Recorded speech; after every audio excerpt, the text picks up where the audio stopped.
Et vous, vous êtes plutôt thé ou chai? Ben figurez-vous qu'à la base, les deux termes veulent dire exactement la même chose. La différence entre les deux, elle est géographique. Donc pour la comprendre, il va falloir regarder cette carte.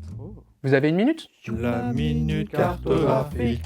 Partout dans le monde, deux racines se sont imposées pour désigner le thé. On a d'abord la racine thé et on a ensuite la racine cha. Ces deux racines sont chinoises, mais la racine thé est utilisée par les populations côtières et la racine cha par les populations de l'intérieur des terres.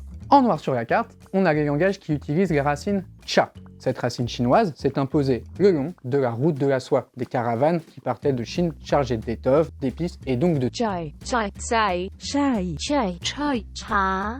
En rouge, on a tous les langages qui utilisent la racine thé. Elle s'est imposée dans les pays qui achetaient leur thé aux populations côtières et la faisaient venir via le commerce maritime. Thé, thé, thé, Thé.